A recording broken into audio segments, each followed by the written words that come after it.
تمام تر سیکیورٹی اداروں سے گزارش ہوگی، یہ کوئی سیاسی تحریک نہیں ہے، آج بھی بڑی نرمی سے کام لیا جا رہا ہے، آج بھی گلگت بلتستان کے اندر بہت سے لوگ ایسے بیٹھے ہوئے ہیں اور اس اپنی 24 نومبر کو 1 نومبر سے جو ہے وہ تشبیہ دے رہے ہیں کہ لوگوں کو جہاد کے لیے سبیلنا الجہاد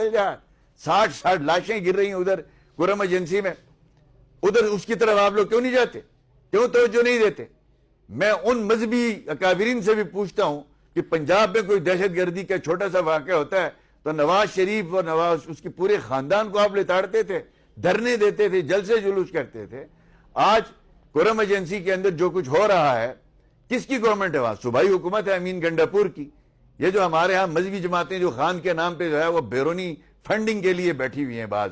تو ان سے بھی میری گزارش ہے آج دے دینے دھرنے ہیں، آج نکالیں۔ آج ذمہ دار صوبے کی KPK کی ڈاکو سرکار ہے جو صوبے کے وسائل جو ہے وفاق پہ چڑھانے کے لیے، وفاق کو تباہ کرنے کے لیے استعمال کیے جا رہے ہیں، تو کیا اس کی ذمہ داری نہیں ہے وہ آگے پریس کانفرنس کرے کہ اس کی فوج کی سپورٹ کتنی ہے یا نہیں ہے،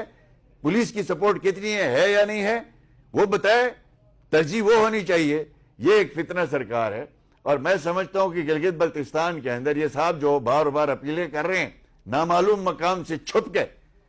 مرد بنو آجو سامنا کرو قانون کا، کیوں بھاگے ہو؟ چھپ چھپا کے تم لوگوں کو گمراہ کرتے ہو، اپنے خاندان اور اپنے بھائیوں کو تو بیرون ملک بٹھایا ہوا ہے، جس طرح عمران خان صاحب نے اپنے بچوں کو بٹھایا ہوا ہے ادھر لندن میں گولڈ سمتھ کے پاس، یہودیوں کے پاس۔ آپ لوگوں کے بچوں کو کہہ رہے ہیں آؤ جی مرو، آپ کسی سیاسی تحریک کے لیے بلاتے، آپ پرامن احتجاج کے لیے بلاتے، تمہارا ٹریک ریکارڈ یہ ہے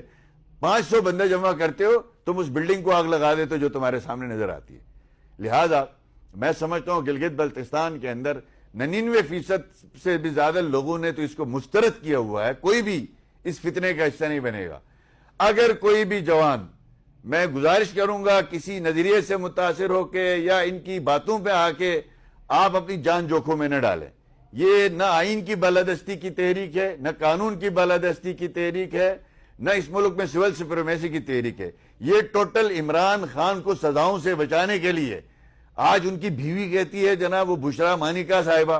وہ آگے کہتی ہے کہ جناب سعودی عرب میں خان ننگے پاؤں گیا، اس کے بعد جو ہے وہ یہ کہا سعودی عرب نے کہ جی یہ ہمارے اوپر شریعت لے کے آ رہا ہے، ہم نے تو شریعت، لا حول ولا قوت۔ ایک ہی ملک بچا ہوا ہے جو آپ کو 25 لاکھ لوگوں کو وہاں روزگار دیا ہوا ہے اور آپ کے مشکل وقت میں کھڑا ہوتا ہے، آپ نے اس کو بھی جناب اپنی جو سیاست کی بھیڑ چڑھانا ہے۔